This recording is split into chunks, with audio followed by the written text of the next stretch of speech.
eri kulabira ino gaba nange John ne mukwata ko ne byempulidde wano apana era wale ne unyama wana John bambi mulabi John I do John no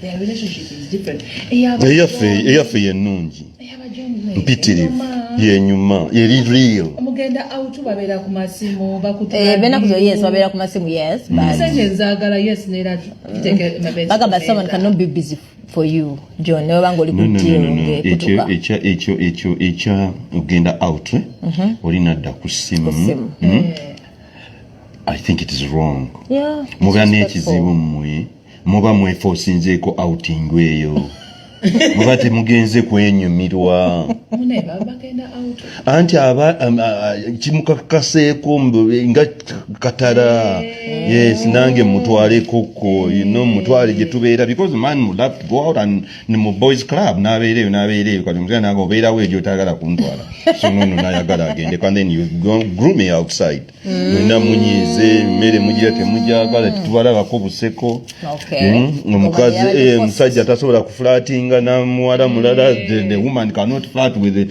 a hank amuyiseko you know when we are out see like you're out no sanga nga Maurice Kiria ayise wali ng'omuyimbi omukazi wayagala kumubuuzaako and the man nanyiga okuwa ambuuziza kati ngampitawo ku restaurant ng'omukyala omwami ali ne beautiful girl mukazi we wali ngayagala kujja kumpa kahaga nga John you know kati wajiba abana John wali and then you got grooming na what wayagadda je because when we go out we see different people and we enjoy the outside but remember ndina when chimanyi bagamba you guys you go a lot like of course chengamba like don't look Bina bwaita one Bina tomutunulira out honey obakubuze right mbakumwena why you selfie John tuba kuba obuchupa nengato why you are with us you came outside come on if I go to the loose for gugundi mu short bathroom and I find a man jazzing you and chatting you I give them space yes John, yeah and then I give you space my husband oh hello how are you yes. Okay, that's understandable. But I'm with you. Bina passes. Don't look. I will look and I will tell you being D. Nti omwana yambadde bulungi akagoya hapo. N'olugoye lwa bulungi era nkugamba nawe lufubeko. Mbabera gamba bugambi mulabe kyokanga bwe yegomba nandiko gamba mulabe. Mulabe yambaza yeyisaisa. Bambala bu. Maboyongera okufumba. Nze ndozo bufumbo kyegabwa nnema. Nze mpaana. Honey, no one ampise why not? That drinking. It is not. That means I'm not enough. You are your flower at that moment. Honey, you enough, but somebody looks good. I look good already. This is a day. We are out. No, you this are is the moment.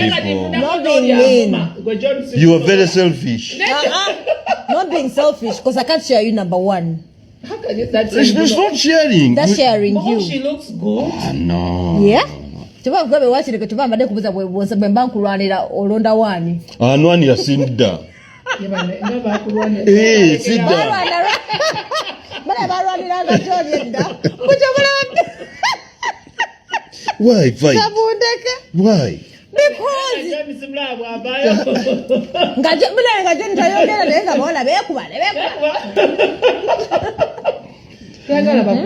Why? This is life. Move on. No. Let me tell you. I find with a woman. Out. Yeah. You are out. I'm out with you, but then kali no sanga ngabo gambi hi bichi. Yeah. So sichitegera like ondeka ompita ko buyisi obo yagala nkwani like I know you to but in a relationship onkusanze tetwagenze fena. Yes, hi D, how are you? Bobanga oli occupied nganguta. Bobanga waliwo space nga occupied. That thing yes, what they kukubango what are the space what are the mtomala. Ngamveri no butijozi. You don't. Namuzanga ali ku counter. Kapira. And then ngava ku UBC. Then mulegenga, oh honey, hi. hi. It's Janet, when I'm hi. Nayenga nalaba kapira. So how was your day? Ngachanyeka. Yeah, you want special jitute. Were we supposed to meet today? Hey, Thank you. You're kidding. Yeah. I looked at one with Nedda John nawe. It is not your space. You're not supposed. So where are you going? Mugamba home. So if this is my time. It's can not you your imagine? space. So if I bump into you out ngoli out sina wadde nkumanyi. We say oh, we are hi. boyfriend We say girlfriend hi, but you don't occupy my space. Sina kugenda mu space. Yes. Soda. Totuula ku mmeeza yaffe. Accepting on ambient mayai space where you have no problem. You can occupy it. Good morning, honey. Yes. Are you okay now? Yeah. What am the devil would you want to say? I don't know. You can't tell who loves you honestly, who doesn't. It's very funny.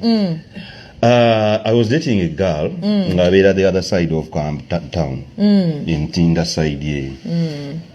Kakati yankubira njagala kulaba nimkamba come on today is not your day na nesibako corporate girls over bro was watch tabi.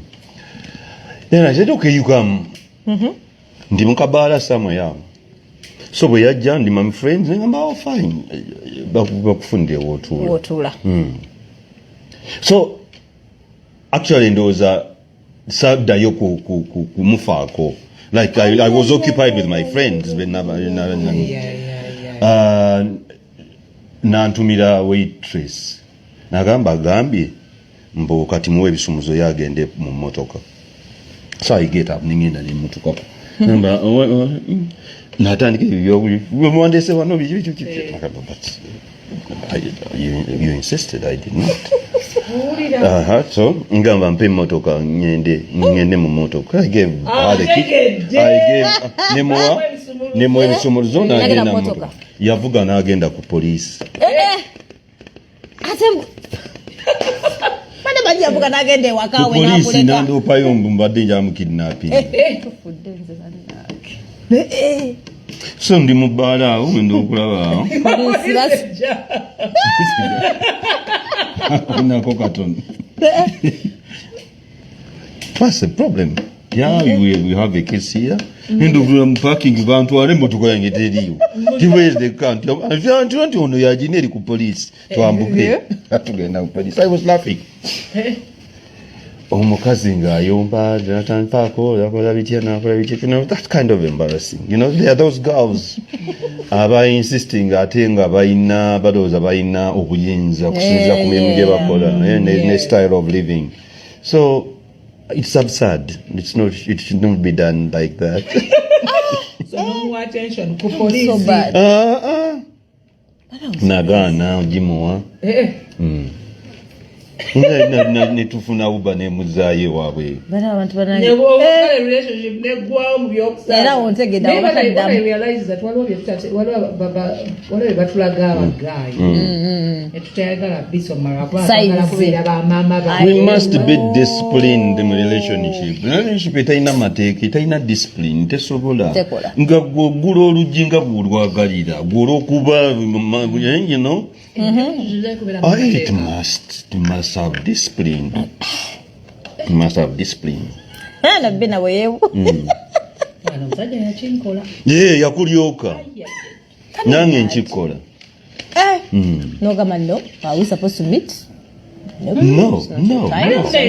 It's not your day. It's not your day. And ngakulagira dala yerabide nogamba mbadde mpitawo nga ngenda ka bw'okiremerako n'okinyigiramu n'osikamu n'ogenda ate munange ayabeera alowooza biri nomo naye loza kuba bw'onoomutandikiriza bw'atyo n'akusungira nga zungirako bulamu tebujja kunyumira because this is life for us to enjoy. Sente John mna njaga bisente olina okumpa transport Ndiramu sente z'amafuta ne bw'obondedde ku gate mpa ssente. Tewali agaana kuwa ssente naye oteekeddwa okuba nga oli ekyo ekifuna ssente. Oli worth the money. Oli ekyo ekifuna ssente. Worth nga te nkumita. Byonna nabagambye package. Omuntu akuteme ssente okusinziira. John, ongamba worth. Nompe 15 mtwalo mu transport. You are worth that. I am worth that 10,000. Yes, you must be of value for you to command value. It is that important. But it's okay to ask you for money, right? It is very right. But you have to take up kumeza. Peace. The peace. Love. Beauty is very important. Even nange kumukaze chotemo chikulima. You must look beautiful 24/7. Because you are a woman. Namusajja alina okwefaako, abasajja tebaagala kunaaba, abasajja tebaagala kushevinga. Ne batuulinyirira. Okitegeera. This serious.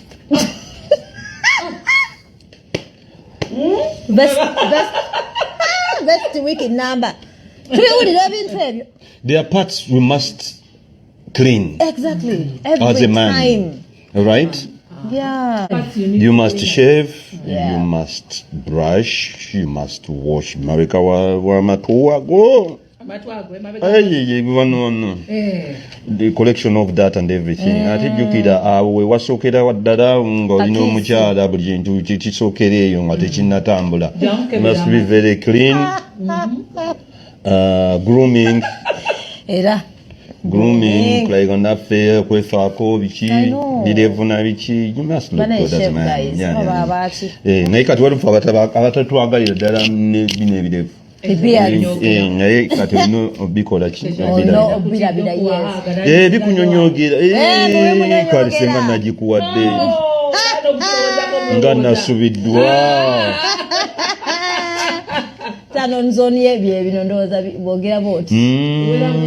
Now around there. Romantic. We are romantic. That really puzzles me.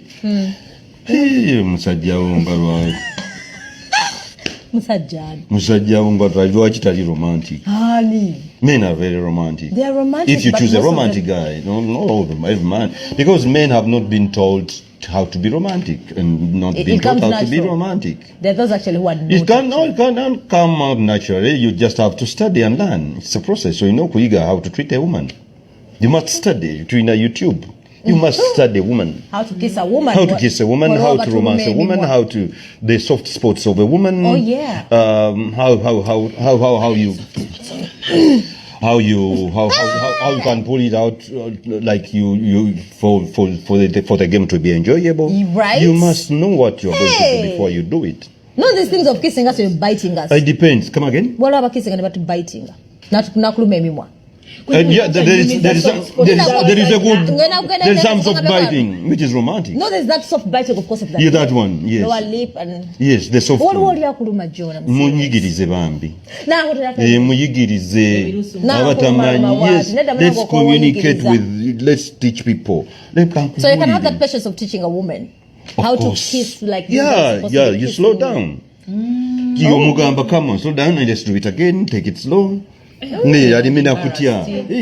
with time you get it. I told you. We all learn.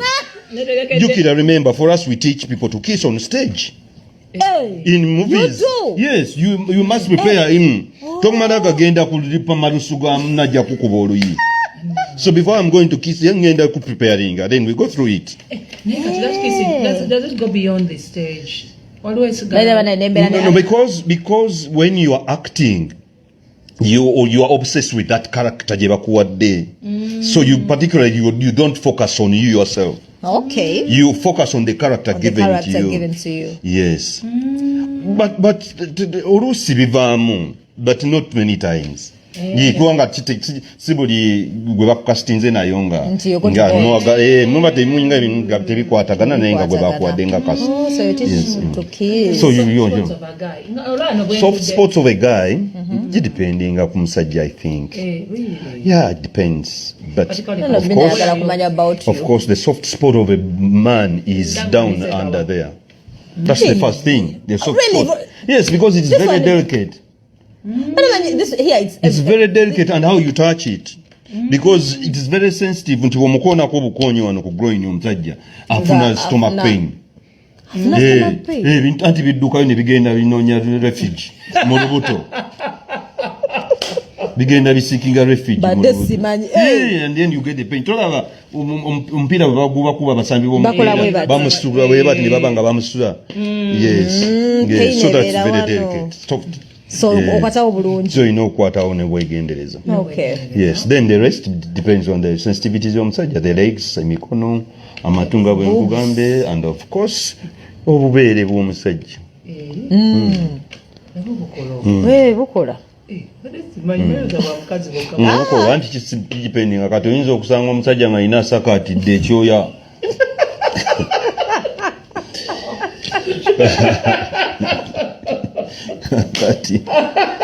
You know, men are not supposed to look beautiful and looking good. Nsi ebituleetedde. Netugezaako okufaanagana n'omulembe. Wala abasajja bekolako okusinga n'abakazi n'otya n'okutya. Nze ngenda out nekolako nze sigaana. Nenjikolako akaperevu nenkatwitinga bulungi. Bina ngabera smart. Yes. Ne mfuluma nentuula nensirika. Batembera weka. Mbotula weka surprisingly. Nentuula nentereera mu kateeka. Wali ku entrance we mumulabera n'abalumya. Abinga sho abumulabye. N'agenda tunatula yeka. So how was your first katunyumiza first cut, first day, first one. Have you ever cried for love? Of course, if you do not, you must cry for love. You must cry for love. If you don't cry, then you do not feel it. You don't. Why don't? You must cry for love. Yes. Me, I cry every other day for love. Why not? Why not? You must show the God you love feeling. Then you get a relationship. You anti-relationship.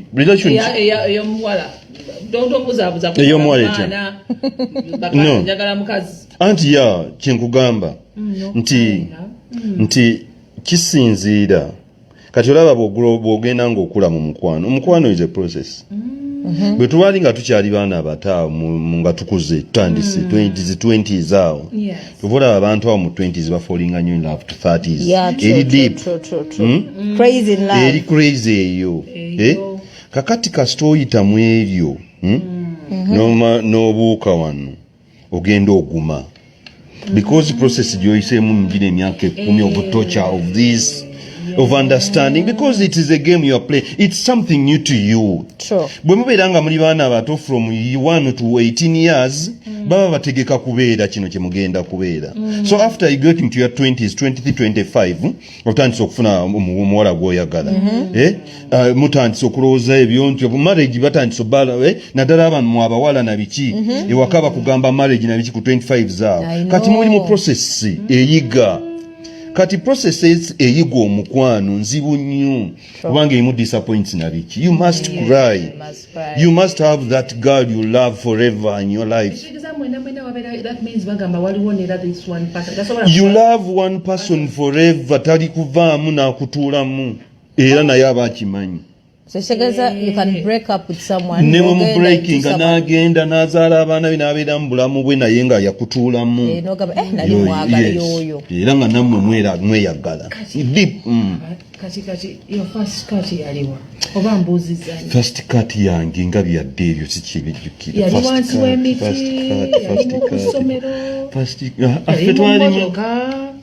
Doing it for the first time. I don't want to say. It was school, kitovu.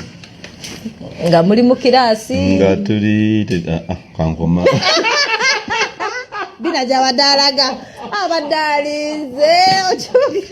In school and was boy bichi and kuyigiriza buyigiriza, you know, you don't know what to do. You also ask sex ka chigogenda kola n'omuzanyo gwa Christian. But I'm going to have sex in a camp no moto kebera n'ebisirani. Do you like that? Senga ebera n'ebisirani senga ennyumba zaffe ze zisinga ebisirani. Okitegeera. Yeah, because they are tips ze batuwa to okwongera fire mu relationship. Yeah. Okay? And one of that is sex on the road trip. Oh, in the car. You park somewhere no yes, and yes. Mu bush. Balaru and man tasobola kubulwa magezi gakola kintu ekyo. Yes, you must have that adventure. Yes. Wama yes. Yeah, road trip omuntu n'otandika omutankula. Mugenda okulaba nga waliwo akakuba akakyama mu kibira. So tubalengera tubalekenga. Baveeko bali mirembe gyabwe. Bakoya abaana babakabidde waka abakozi bamutabudde. They want their peace. They want to go back and remember their youth. True. They don't want formality now. Ebya formality oba omuyisitya oba okugulu kuyiseemu mu ddirisa. They don't give them peace. So you also don't believe in planned sex? But we are a couple, we're going to plan.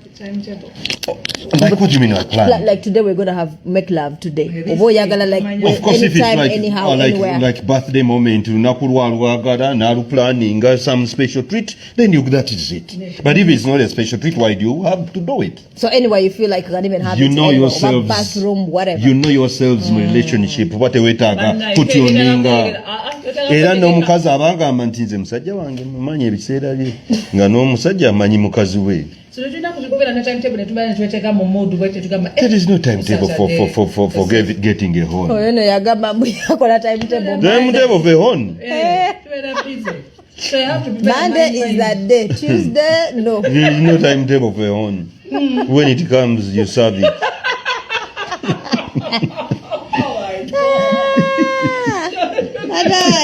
Babie, thank you so much. There's this muzanyo you put on. Is it on Sport TV? Which they told me it's yours. Which one? It's a love honorables. Honorables. But you have a beautiful place. Thank you. Yeah. Sente za gavumenti lwaki tuzaagala? Because what's easy money? No, sente za gavumenti nzaagala bwenti. Doreen. Tubeere transparent fenna. Tufune film hub. Etia. Government ingesobola otukolera free internet. Ibyo bwebitu cameras eziri state of the art naye nga tusobola ozifuna ku sente entono. Naffe tusitula omutindo gw'ebintu byaffe. Ate batuwa. Kubanga oli bw'ogamba ngenda kukuwa oba omugyemu amaanyi agakola oba omufuddeemu nafu bakole bassa ku sente entono nga ffe tumanyi nti kati nze okuweereza ebintu wano ku DSTV internet gwe nkozesa ntwalako sente nyingi nnyo because internet data kumutwala South Africa is very expensive. All I want because nsasula omusolo, all I want kubeerawo ne ntwala bwaka wange nga kadduka misinde. In Kenya they have. Bwe mutwalira content okwatambulira. That's all we want. We don't want cameras, lights, every state of the art. Naffe tukole ebintu nga tukompitinga n'aba Nigeria n'abalala because ebimu biri very expensive tetusobola byetuusaako. Oba bwe tubyetuusaako I cannot maintain it because it is damn expensive. Nina okutendeka omwana oyo akuume kamera ng'eyo. Kati mba nina process y'okutendeka abantu nga banna. Which government can do for us? Nze individual kyesisobola. But I don't go to government to give me. Temusaba mubagambe babakolere studios. Babatwale mu masomero babasomese instead of okubeera hoteli luddawa. Ye mutundu gye babeeramu. They should bring lectures from Makerere basomesa abaana abo n'oluzungu. They should have English classes because they are going to travel. Because they are international stars. They should be taught instead of sitting there and eating. Let them go to class and learn. They learn geography. They learn the history of Uganda. Such that when you go compose a song, or in a base kwotandikira. How many are they? Anyway, I don't know. Gendo korero koro. Mugambe yusabe P7.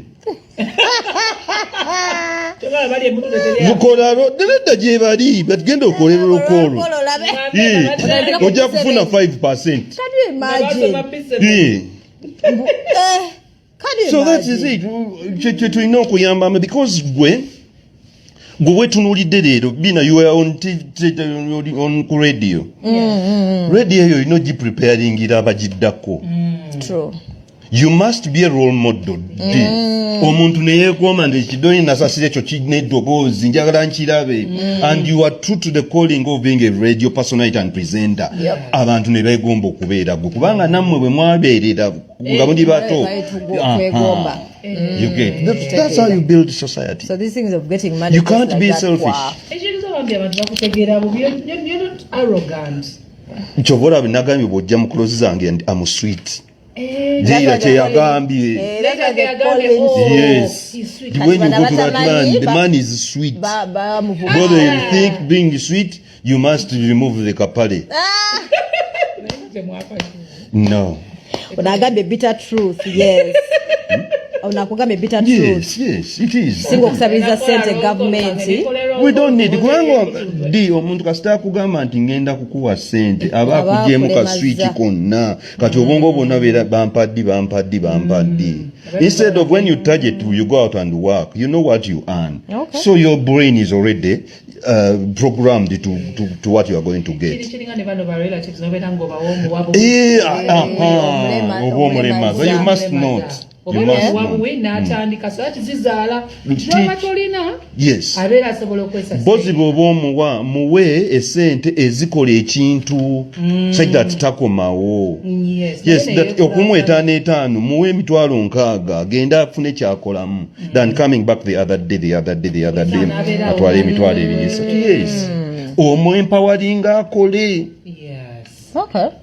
Neka ngende kuchalo olukole mutumbe. Genda kukoloko. Social science. They must read the geography of Uganda. They must read the history of Uganda. Bikwatagana bo tusobola kubeera mu art nga tumanyi gye twava because art is culture. And culture mwe tujje ebintu obola bano bagenda ne bawandiika ebintu ebitalinawo mutwe na magulu ate bagamba ko nti ebintu byebawandiisire ebina mutwe na magulu ne baleeta ejje ne livuma abantu okitegeera naye nga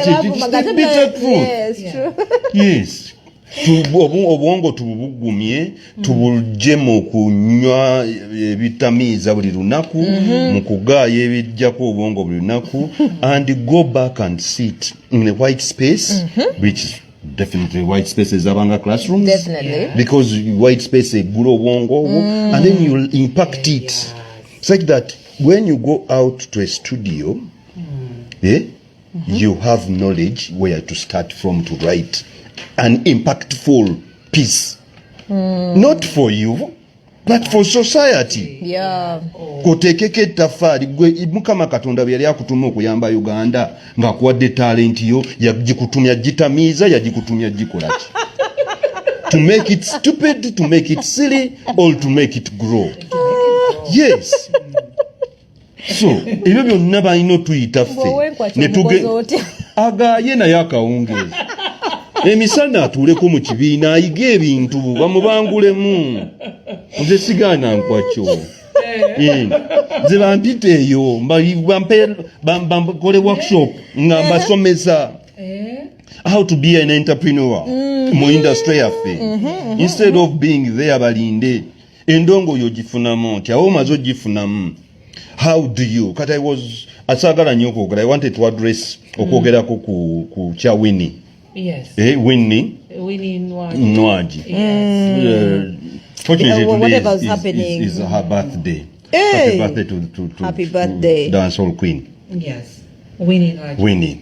Engeri gyasamyemu mukazi. Yeah. Kakati nze nga mbuko myemya mtimu Winnie all through yeta sobye wange. Kakati kati nze nga njagala n'okubuuza are these artists really prepared to work on particular nights and venues oba bagendayo nti atuukiriza ebintu nina okukola are they enjoying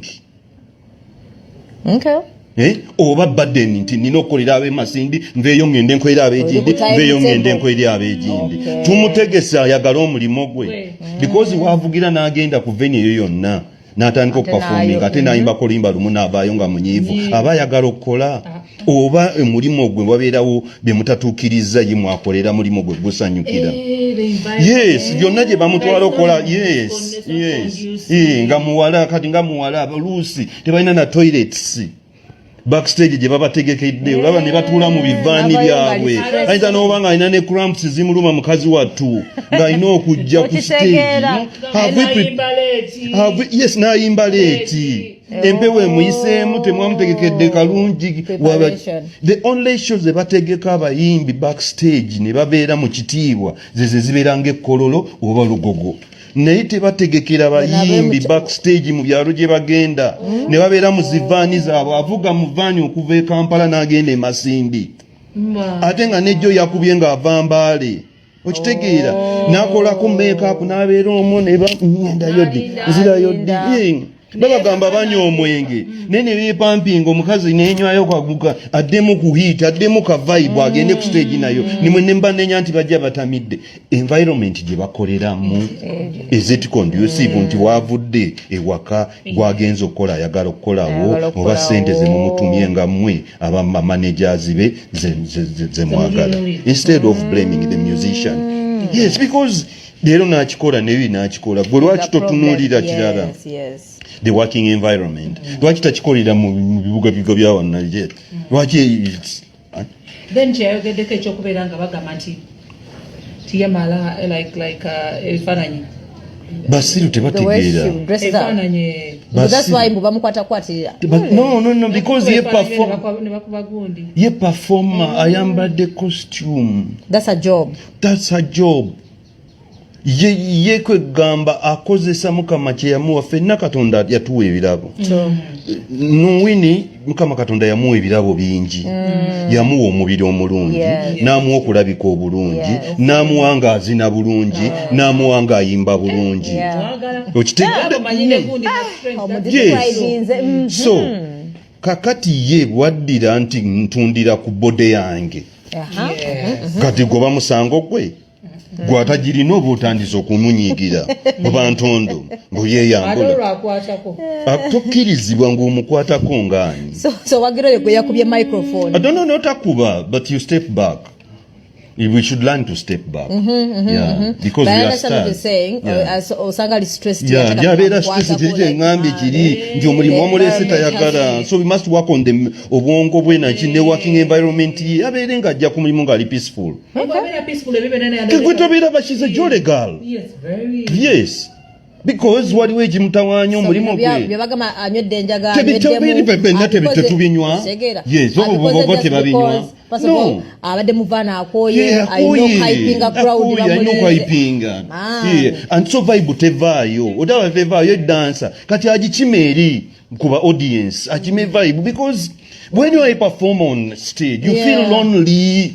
Atejjukira abengeri gye babatwala ebiseera ebisinga ne babakozesa backtracking ku CD talina bandi yetu accompany to give her the energy, the vibe kati ng'alina ginoonya mu bantu eri because this is empty space. Ewa mututte yekka oluusi tomuwadde na liberty kusasula bazinyi be nga ssente teziwera nze nsasulako omuyimbi abazinyi tebajja so agenda anoonye vibe muki mu bantu abali wali ate ne mumukwatako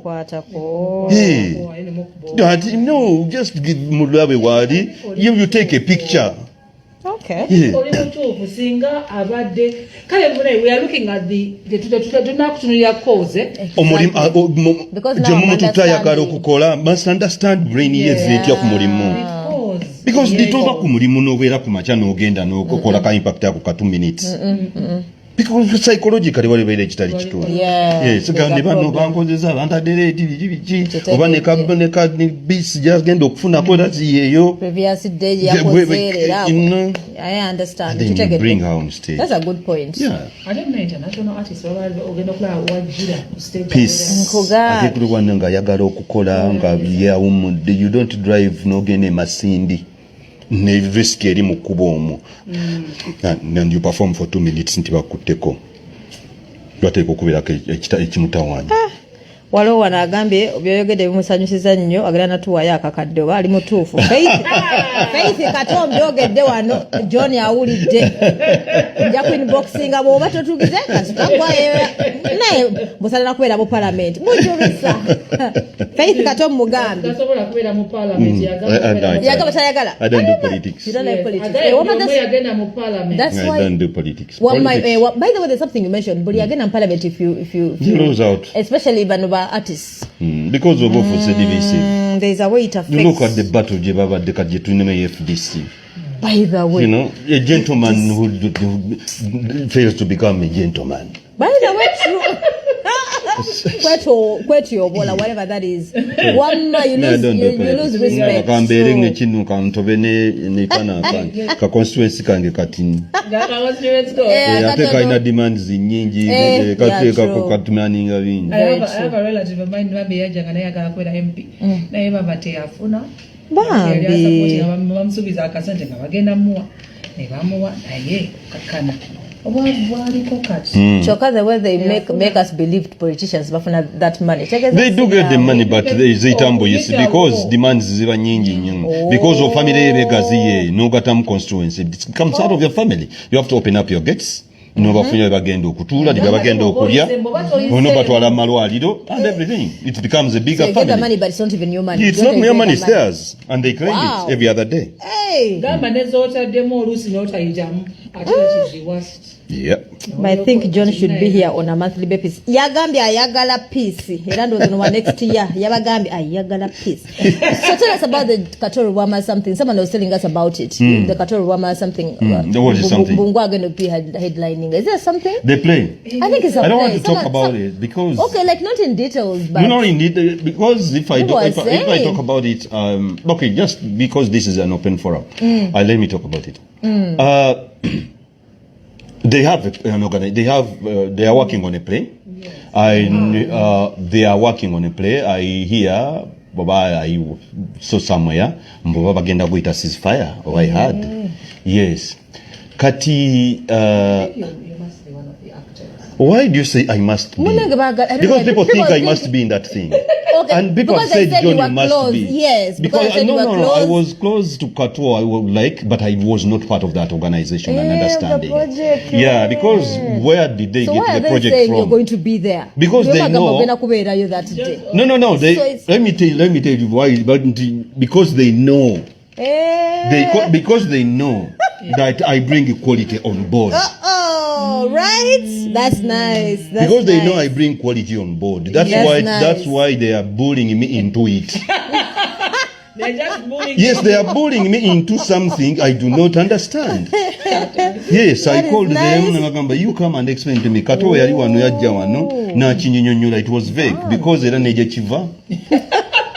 Kiva karamujja kiva ggulu kiva kapeeka oyo kitegeera kakati nze ebintu ebiva ekaramujja eggulu kapeeka kitera byeyingizaamu so but nsobola okukola if they pay for my services intellectual property yes if they come kati nga bagende wa Steve Jean ne bamugamba twagala otwe production design stage ogenda gikola otya na biki ne bamusasula nange bajje wange mba production design muzanyo nkwagala ntya na biki byonna and they pay me my money nayenga no nga siri because the message je batunda nyizo basikiliziganya nazo so I'm not in line with the message. So I know the trick. What they are doing, they are trying to why do you say baita mukato rwama you're the one headlining. No, it was Kato Rwama's project but with a different message which I do not believe in it. So when we make a lot of noise you'll be forced to end. I can't be because me I'm John Segawa. I nina principles That's what they say, you're proud. Okay, so you come and we sit down and understand that you want my production knowledge. So I bring intellectual property on board and then you pay for that. So if you do not want it, I stay in my home here. Okay. Yeah. Beautiful. But will you accept? That's how much taken. Attending, it depends. If the message, I do not believe in the message. You No, won't I don't just attend shows. No, I don't like go for like never to what they want to interview your friend. I don't just go for any interview. Yes, that's True. true. Because you must be true to your brand. Very true. N'abantu bakumanyirira. So bw'obanga ogenda okulaba ekintu oba performance zonna. Yes. Me being a director, my mind is always critical. Yes, bandikoze kino yine yakyakikola atya. So many times I don't attend shows. Because you're going to Because I'm going to torture my mind for nothing. Omutwe gunnume nga tesina kye nsobola kukyusa. If I cannot change it, why do bother? Okay. Yes. I get it.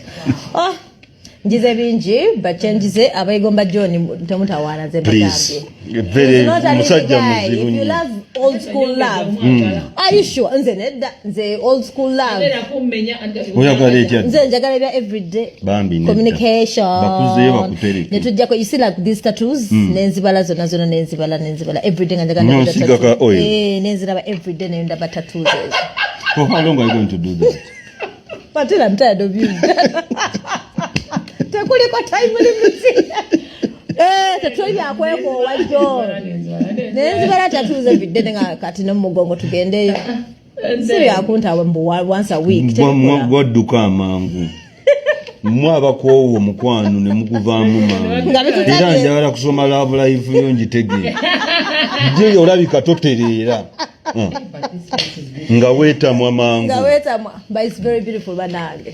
Thank you. Ekifaananyi waawo. Wonna weeyagala. Era ayagalako kubya kifaananyi. Naye mama akadde lights.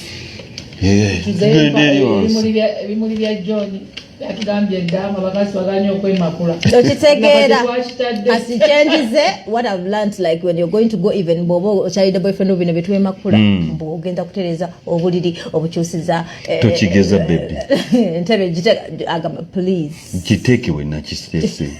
Manyi ensonga lwaki nakitadde. nagiteekaawo.